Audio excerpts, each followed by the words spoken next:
cualquier avión empieza a despegar, pero ahí al instante empezó a temblar. Un viaje de negocios a la capital de Argentina se convierte en una pesadilla para Marisa Beiró. Cabeza en las rodillas, porque algo estaba pasando, estaba todo mal. ¿Qué pasa? El vuelo 3142 del APA tiene problemas. El avión cruzó una autopista muy concurrida y mató a gente que estaba en sus coches. Marisa lucha por su vida y después por hacer justicia. Me puse a averiguar y a investigar por qué eso sucedió. La sorprendente respuesta deja a todo el país conmocionado. Era algo sin precedentes. Es difícil pensar que alguien pudiera hacer eso.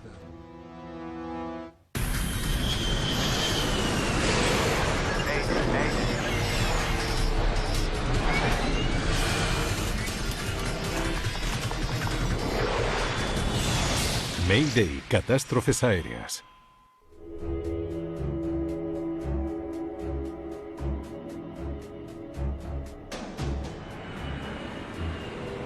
Discusión letal. Son las 8:30 de la tarde en el aeropuerto Jorge Newbery de Buenos Aires, Argentina.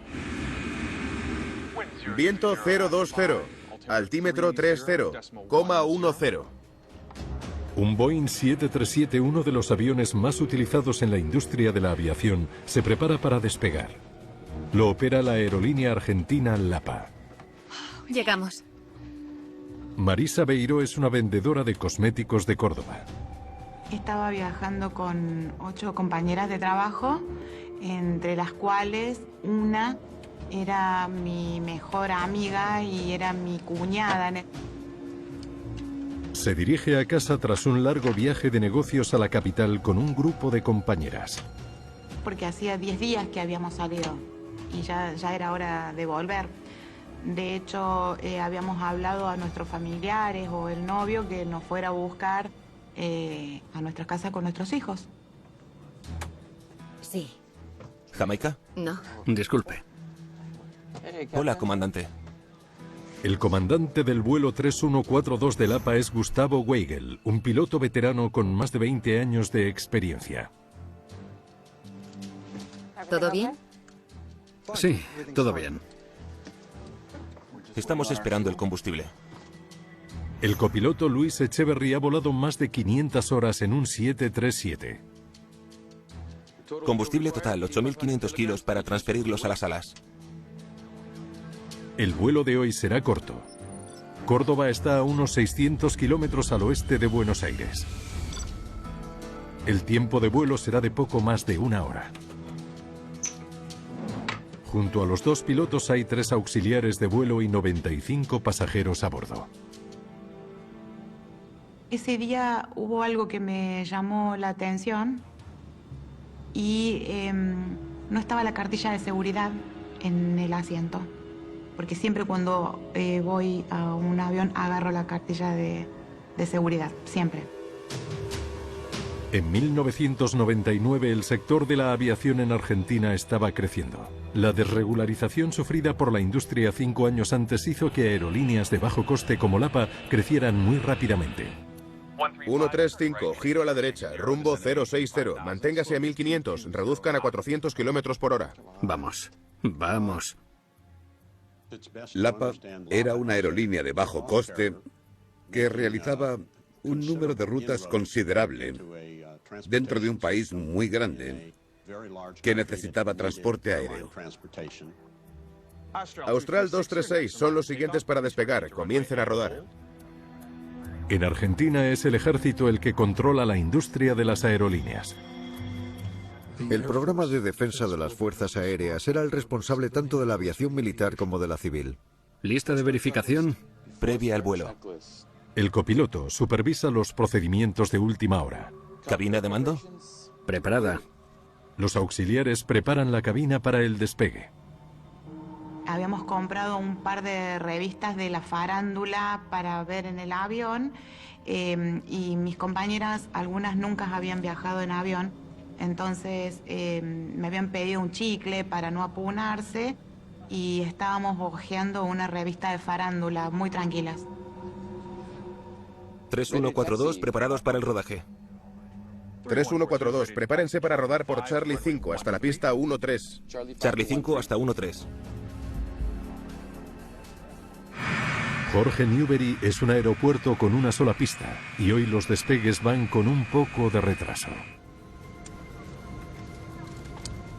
Contamos con una tripulación en cabina con mucha experiencia.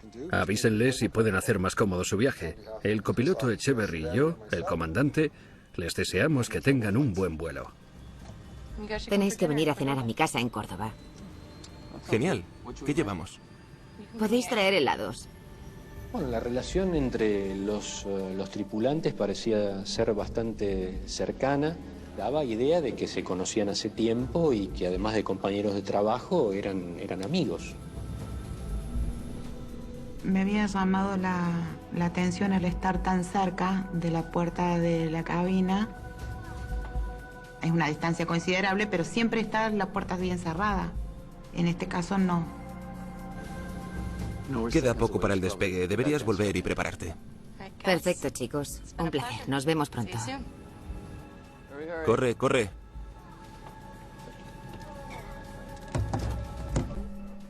Despejado, Lapa 3142. Despegando. Y empieza a tomar su movimiento y empieza a tener velocidad, que uno siente cuando va en el avión que toma una velocidad final para el despegue.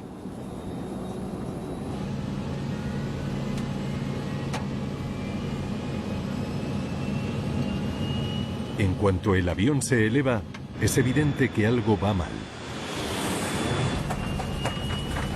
El avión empieza a despegar, pero ahí al instante empezó a temblar, como que se fuera a desarmar, de hecho.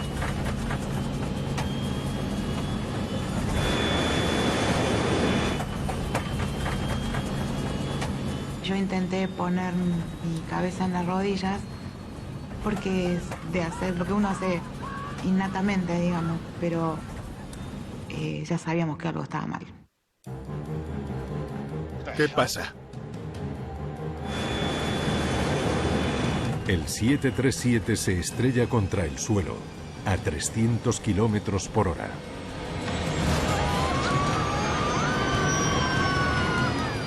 Había una zona despejada al final de la pista, pero el avión siguió avanzando a una velocidad relativamente alta. El aparato se dirige hacia una autopista muy concurrida y una planta reguladora de gas. ¡Para! ¡Para! Fue muy rápido. Simplemente vi a mis compañeras y atiné a poner mi cabeza entre las piernas. No, no, no, no, no. El avión cruzó una autopista muy concurrida, sin previo aviso, y mató a gente que estaba en sus coches. ¡No! ¡No! ¡No!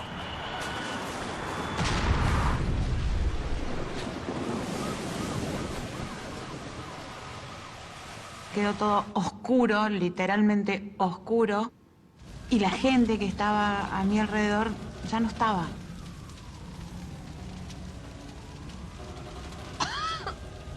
Yo quedé aplastada o agarrada entre el asiento de atrás que se vino hacia adelante y sentía a mis alrededores como mucho calor. Me estaba asfixiando y necesitaba salir, pero no podía soltar, me costaba, ¿no? Emergencia. El vuelo 3142 de Lapa se ha estrellado cerca del aeropuerto. Los equipos de rescate se apresuran para llegar. Los supervivientes a bordo no tienen mucho tiempo. El fuego amenaza con devorar el avión. Y en un momento que ya sentía que me moría directamente. Y algo que hasta el día de hoy no sé cómo explicarlo, si es un ángel, si es Dios, qué es, me soltó el cinturón suavemente. Sentí eso y me dijo salí. Mientras lucha por salir, Marisa se da cuenta de que ninguna de sus amigas ha sobrevivido. Ya habían muerto todas. Fue instantáneo, no había más nadie.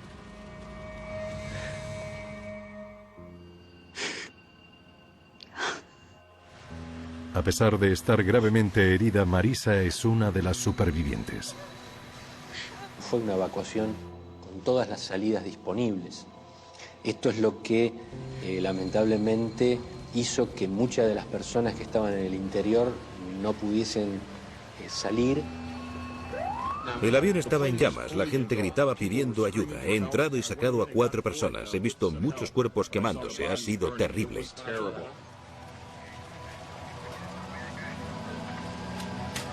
El impacto ha acabado con la vida de 60 pasajeros, 3 miembros de la tripulación y 2 motoristas. Es un desastre sin precedentes en la historia de Buenos Aires. Fue una catástrofe de una magnitud enorme en la que hubo coches implicados y hasta una planta reguladora de gas que acabó destrozada. El fuego fue devastador. Era una imagen horrible.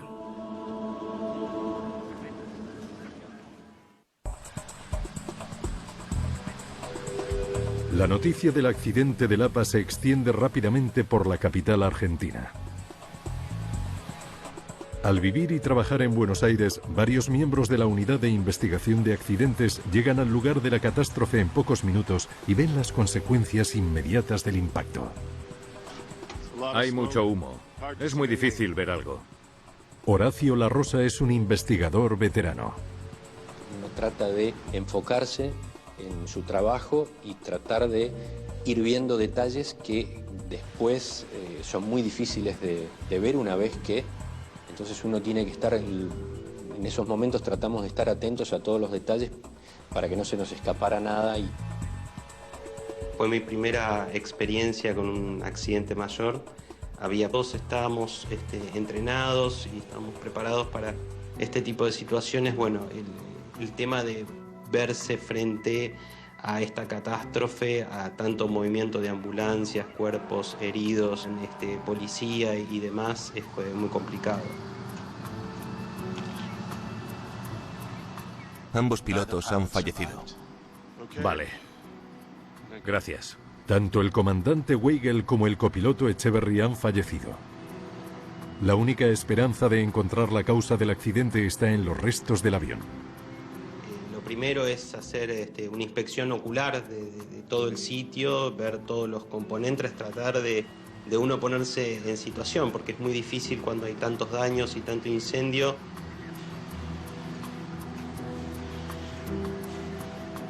Despegaron aquí, pero apenas se elevaron del suelo. Abandonaron la pista aquí y acabaron parados aquí.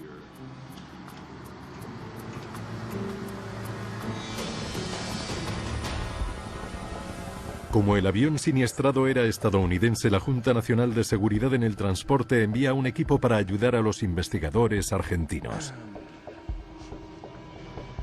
Estamos aquí para ayudar. Yo era el representante de Estados Unidos en la investigación oficial. Rodrigo. Hola. Fue un caso en el que había mucha preocupación pública y eso fue una gran motivación para intentar resolverlo definitivamente cuanto antes. Aquí. En cualquier accidente sucedido al despegar observamos una serie de factores. Algunos de ellos están relacionados con la potencia de los motores. ¿Estaban produciendo la energía necesaria? Cuando uno observa los motores luego de un accidente, hay características muy claras de si la aeronave, si el motor estaba en funcionamiento o no. Mira aquí y aquí. Parece que las hélices estaban girando. El tipo de daño sufrido por las aspas del rotor indica a los investigadores que los motores funcionaban correctamente cuando impactaron contra el suelo. No hubo ningún fallo en los motores. Mira esto. Pero otro aspecto relacionado con los motores llama inmediatamente su atención. Uno de los inversores de empuje del avión está desplegado. Me acuerdo perfectamente de que las compuertas de ese inversor de empuje estaban abiertas. Los inversores de empuje solo deben desplegarse al aterrizar, ya que ayudan a disminuir la velocidad, redirigiendo los gases de escape del motor. Son unas compuertas que se despliegan sobre los gases de escape. Una especie de engranaje inverso que reduce el movimiento hacia adelante. Si un inversor se desplegara al despegar, podría causar un desequilibrio catastrófico en el empuje. Estábamos muy preocupados pensando cómo ese inversor de empuje había acabado en esa posición. Mira esto.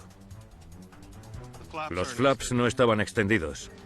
Los investigadores analizan las alas del avión siniestrado y pronto descubren algo más. Sí pude observar, con alguno de mis colegas, pudimos ir observando algunos detalles de los flaps que no habían sido aparentemente extendidos. Sacad ese fragmento de aquí. Para despegar, los pilotos de un 737 siempre tienen que extender los flaps de las alas del avión. Los flaps aumentan la superficie del ala y le aportan una elevación extra. Sin ellos, un 737 totalmente cargado no podría elevarse. Los investigadores necesitan averiguar cómo acabaron los flaps en esa posición. ¿Se retraerían con el impacto? ¿O es que no llegaron a extenderse en ningún momento? Cuando ves algo que está fuera de lugar, como la posición de un flap, empiezas a preguntarte, ¿qué ha pasado? ¿Habrá plegado alguien los flaps? ¿O habrá sido ese movimiento fruto de una intervención electrónica o hidráulica? Tenemos que analizar todo el sistema. Entonces había que juntar la evidencia, observar todas las posibles fuentes de información y tener información suficiente y probarlo. Tanto las compuertas del inversor como los flaps necesitaban un estudio más intensivo. Los investigadores deben encontrar las cajas negras del avión. La importancia de las cajas negras en la investigación de accidentes no se puede explicar con palabras. Suelen ser las pruebas más importantes de una investigación. No tardan mucho en encontrarlas. Pero hay un problema. Al igual que el inversor de empuje, ambas cajas están muy dañadas y no existe ninguna instalación en Argentina equipada para analizarlas. Tienen que enviarlas a Washington a 8.300 kilómetros de distancia. Eso hará que los investigadores pierdan un tiempo muy valioso. Había mucha presión para devolver la información de la grabadora de voz, de la cabina y el registrador de datos de vuelo.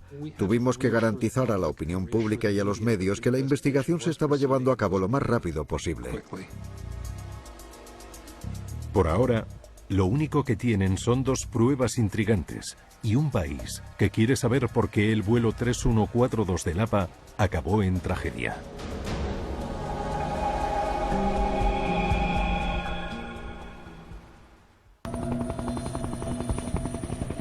Los restos del vuelo 3142 permanecen esparcidos en un bullicioso vecindario de Buenos Aires. No quiero pasar nada por alto. Recogedlo todo.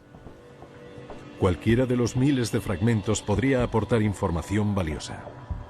Y tuvimos la oportunidad de poder trasladar los restos hacia un hangar que se especialmente como para poder desplegar todos los mecanismos, la recolección de datos de los instrumentos que quedaban.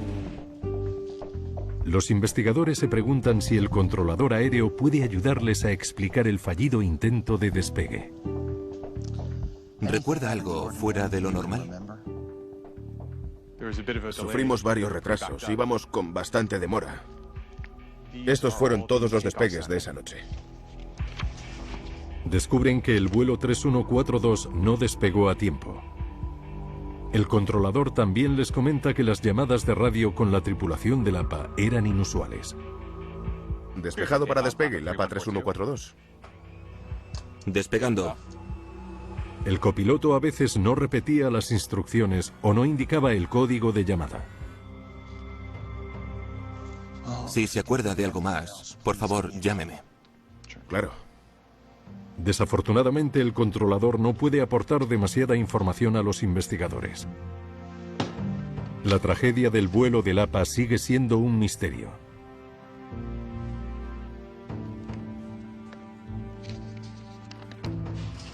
¿Qué hace eso aquí? No tengo ni idea.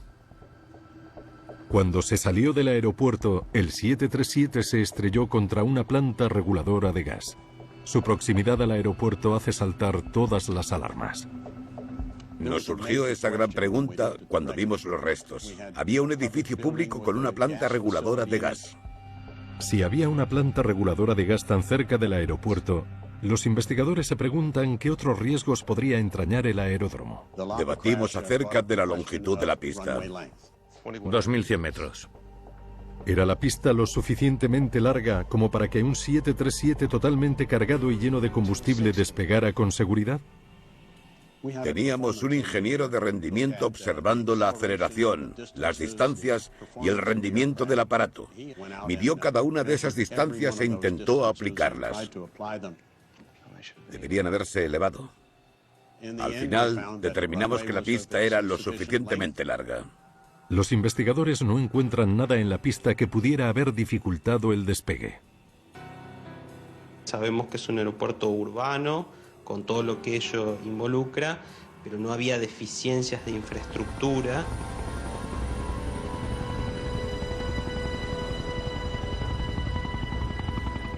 El equipo sigue buscando más pruebas. De acuerdo. Empecemos por lo más obvio.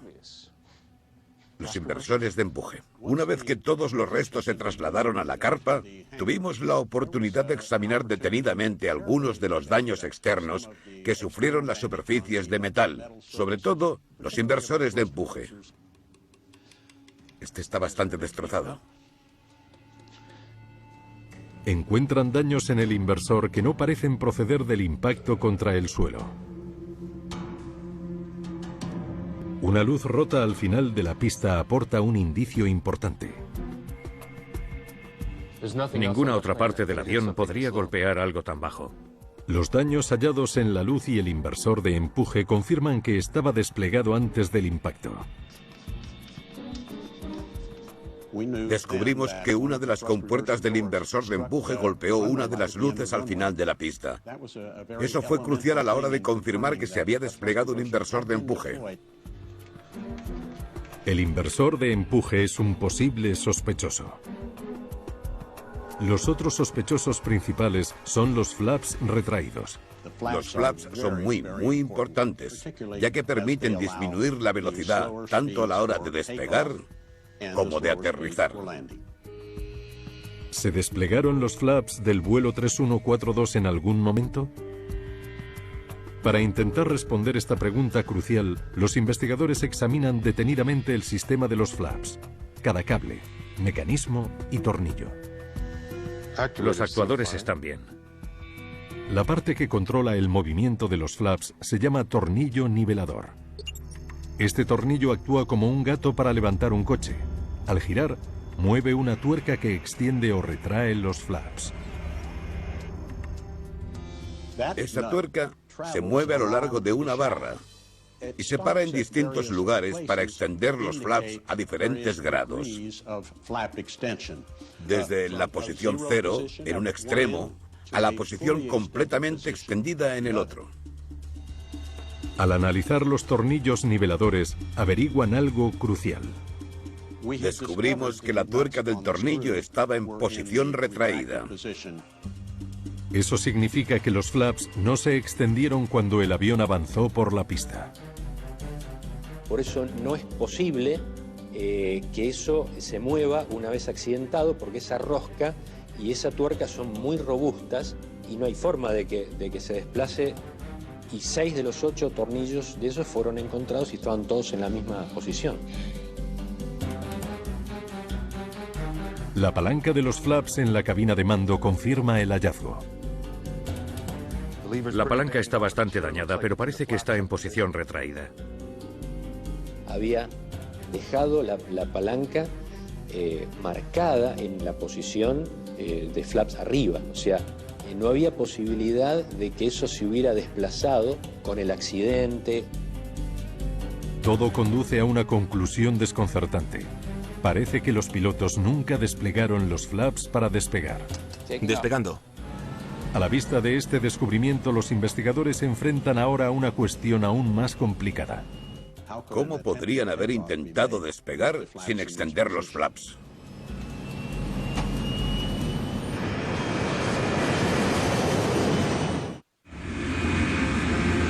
La cabina de mando del 737 está equipada con sistemas diseñados para evitar que los pilotos intenten despegar sin extender primero los flaps de las alas. Aproximación a pista 13, Lapa 3142. Los investigadores se preguntan ahora si esos sistemas fallaron en el vuelo 3142. Para eso examinan un indicador, con cuidado, que se enciende cuando los flaps se han extendido lo suficiente para despegar. Puede que esa luz fallara. Si se encendió mientras los flaps se estaban extendiendo, eso habría confundido a los pilotos. A poder entender cómo era la operación o por qué se había llegado a esa operación. Se cruzó un montón de información, fue un largo proceso. Cuando una luz está apagada, su filamento está frío y frágil. En un accidente, la fuerza del impacto suele romper los filamentos que estén fríos, pero un filamento caliente de una luz encendida no suele romperse. La pequeña bombilla pronto aporta una pista importante. El filamento está roto. No vieron ninguna luz con respecto a los flaps. Esos filamentos de las lámparas se analizaron, habían estado apagadas. Despegando. El indicador de los flaps no falló. La luz nunca se llegó a encender porque los flaps nunca se extendieron. Pero los pilotos por alguna razón comenzaron a despegar de todas formas. Los investigadores saben que los sistemas de aviso de la cabina de mando son redundantes para una mayor seguridad. Además del indicador de los flaps, existe una alarma que suena si los pilotos empiezan a despegar sin flaps. La alarma debería haber saltado en cuanto empezaron a moverse. ¿Por qué no había avisado el sistema de alarma de este hecho en el despegue? Teníamos que descubrir si el sistema había fallado y si nunca llegó a alertar del problema.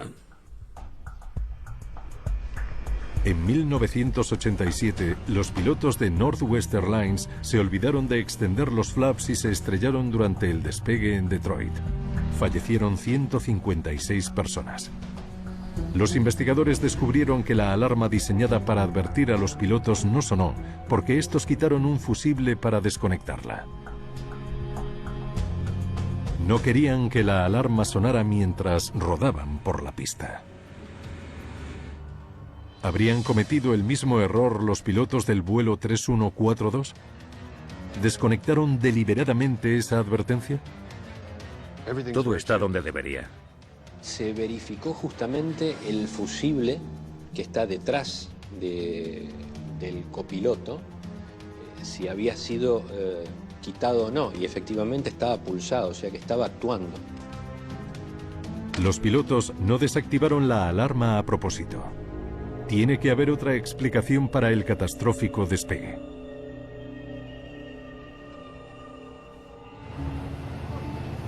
Mientras tanto, la frustración de toda Argentina por la falta de respuesta sobre el accidente sigue en aumento. Fue un desastre enorme. Nunca habían sufrido algo así. Yo creo que sí. Sí, estaba con mucho pánico, ¿eh? Por supuesto que cuando llega a la casa y enciende la televisión, están hablando de eso y uno tiene que conservar su profesionalismo y no tratar de no estar influido por nada de lo que se diga en los medios. El sistema entró a partir del accidente de Lapa, del avión de Lapa, en un cierto colapso.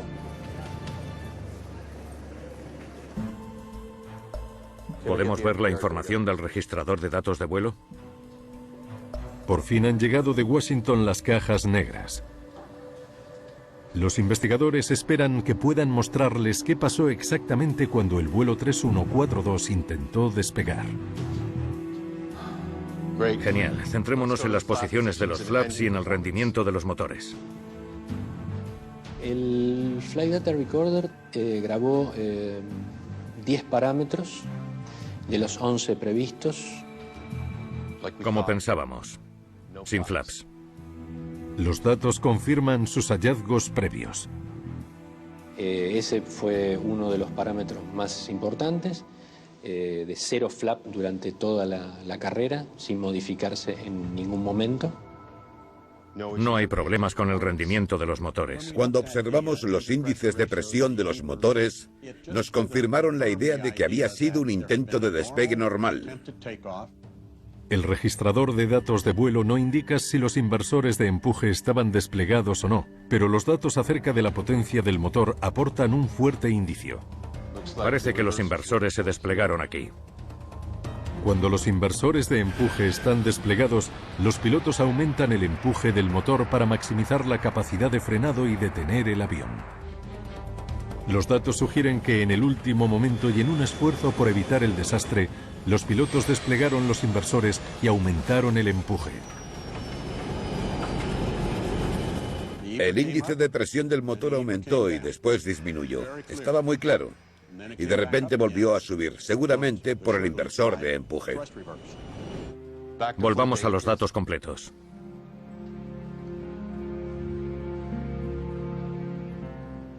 Los inversores no tienen nada que ver con el accidente. Echémosle un vistazo a la velocidad. Los datos también muestran que el avión tenía la velocidad suficiente y la pista necesaria para elevarse con seguridad. Rotación. Si los flaps se hubieran extendido. Esto es lo que nos dicen los datos. En V1 estaban aquí, con 840 metros de pista por delante. Cuando llegas a V1 ya no es seguro intentar pararte en la pista porque ya no te queda la suficiente pista por delante. Sin flaps, entran en pérdida. El avión choca contra el suelo aquí, a 50 metros del final de la pista. Era imposible poder parar a tiempo. Los investigadores se hacen una intrigante pregunta. Hasta llegar aquí pudieron abortar el despegue de forma segura. ¿Por qué no lo hicieron? ¿Qué pasa?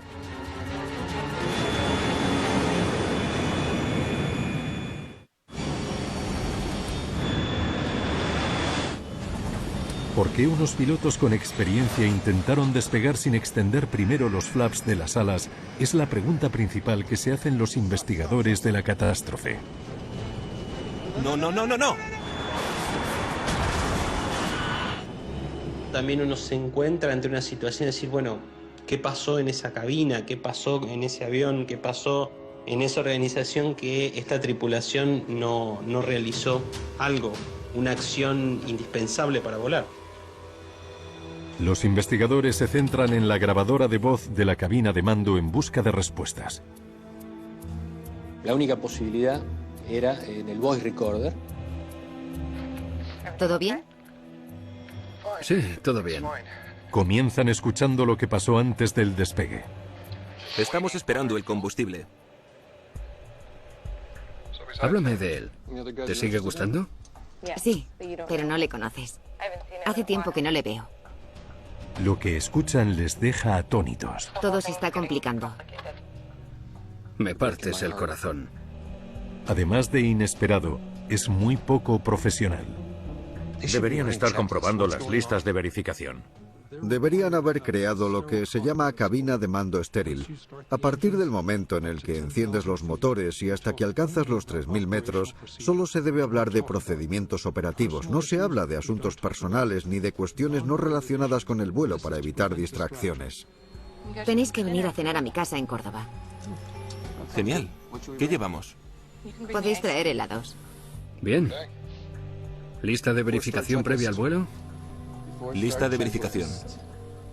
Estaban hablando de planear una cena juntos y de sus vidas sentimentales, al mismo tiempo que comprobaban la lista de verificación. Sabes que estoy contigo en las buenas y en las malas. Pero me alegro de no ser como tú. Y que lo digas. Solo estás conmigo en las buenas. ¿Cabina de mando? Preparada. Interrumpían las listas de verificación y no las hacían correctamente. ¿Cenas? ¿Novios? ¿Preparaciones de la cabina? No siguieron los procedimientos habituales, ninguno de los dos. Los flaps son parte de la lista de verificación previa al vuelo. ¿Lo leerían? ¿Freno de estacionamiento? Preparado. ¿Documentos? No tenemos. No sé ni qué lista están siguiendo. ¿Antihielo? Apagado. ¿Palanca de arranque? Comprobada. 3142 preparados para el rodaje. 3142, prepárense para rodar por Charlie 5 hasta la pista 13. Charlie 5 hasta 13. No mencionan los flaps. Empiezan a rodar. Aproximación a pista 13, Lapa 3142. No te lo fumes todo, dame una calada al menos. Lo que escuchan los investigadores termina de confirmar que la tripulación era muy irresponsable. Hasta una calada te hace viejo y canoso. Gracias. Están fumando en la cabina de mando. Estaban compartiendo el mismo cigarrillo. Los tres estaban pasando el cigarro, algo prohibido por la aerolínea. No se puede fumar en la cabina de mando. Ya queda poco, deberías volver y prepararte. Vale. Ahora ya saben por qué los pilotos no extendieron los flaps. Corre, corre. Estaban distraídos por culpa de su comportamiento imprudente. Despejado para despegue. Los investigadores se preguntan ahora si los pilotos escucharon la alarma que les avisaba de su error fatal cuando aceleraron por la pista. Despegando. Una pregunta básica era, ¿se escucharía alguna señal de alarma en la grabación? Ahí está. El sonido de la alarma es fuerte y puede perfectamente ser escuchada en el voice recorder sucesivas veces. Se determinó que era una alarma de configuración que anunciaba que en esa situación la aeronave no podía volar, no estaba en condiciones de realizar un despegue seguro. ¿Qué es eso? ¿Está a la izquierda? Increíblemente parece que los pilotos no se inmutan ante la alarma.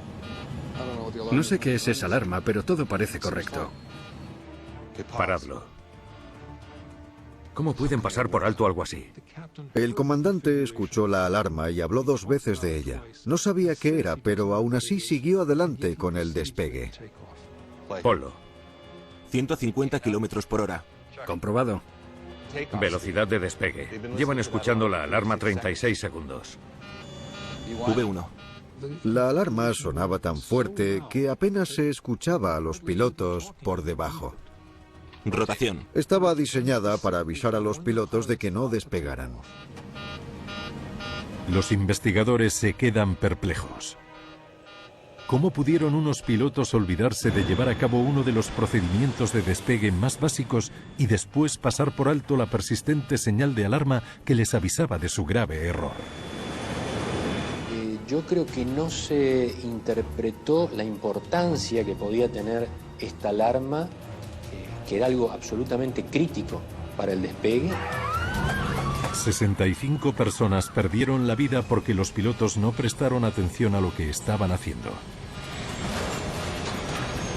La cuestión principal ahora es cómo acabaron esos pilotos al mando de un avión de pasajeros. El comportamiento de la tripulación te hace pensar en la aerolínea y en el control que existía tanto en la empresa como sobre los trabajadores. No, para.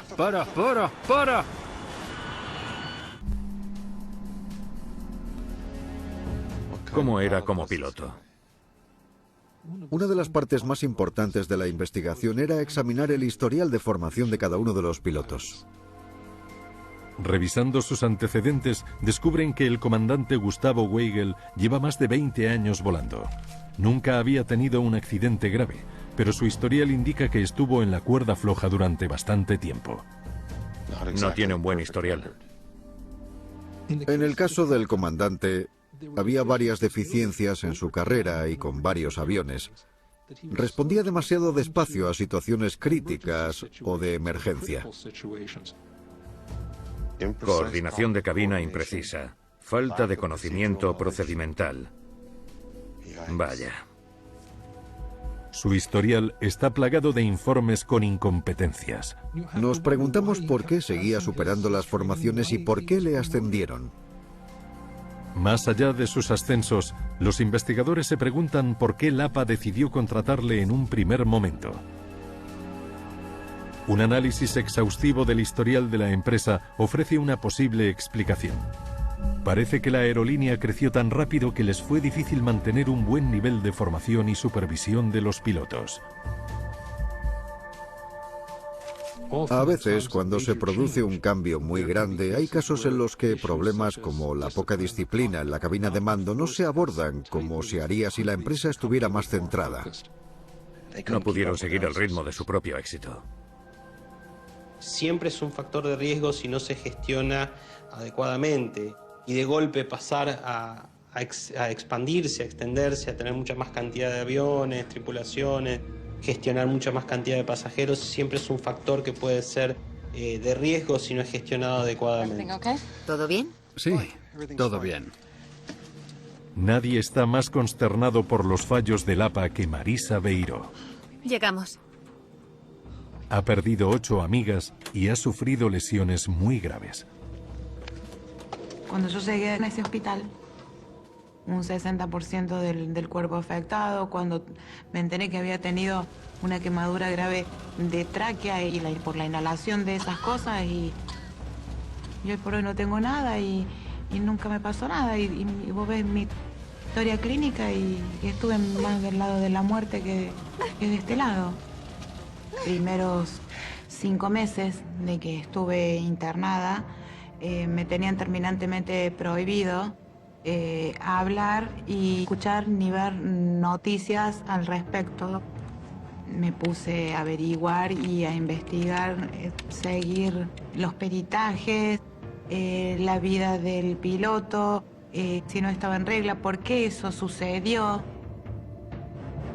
Cuando descubre la causa de todo su sufrimiento, Marisa se queda estupefacta. La alarma sonó y avisaba de que los flaps no estaban configurados. ¿Por qué ellos no hicieron algo? Por su falta de supervisión, 6 antiguos directivos del APA se enfrentan a cargos de negligencia penal con resultado de muerte. Marisa defiende a las víctimas. A 103 yo venía con 8 amigas que murieron todas. Al final, nadie acabó en la cárcel. Y ahora y siempre me pongo yo en lugar de ella en tratar de defender semejante injusticia. No. No, para. Con ira, con rabia, con ganas de una explicación, que por qué. No.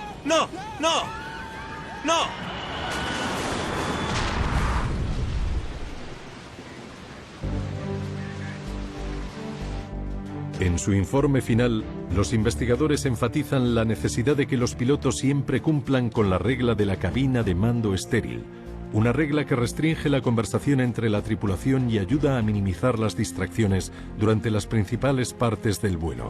También insisten en una mejor formación de los pilotos para garantizar que las tripulaciones puedan reconocer y responder a las alarmas de la cabina de mando. En las últimas 2 décadas, Argentina ha logrado grandes progresos a la hora de mejorar la seguridad aérea. En gran medida, el accidente del APA fue el inicio del progreso aeronáutico que se empezó a llevar a cabo en Argentina. Es el objetivo final de cualquier investigación, que el sistema mejore, una mejora continua del sistema. Eso es lo que hace la investigación de accidentes, tratar de que siempre haya lecciones aprendidas y que se puedan difundir convenientemente para mejorar la seguridad aérea.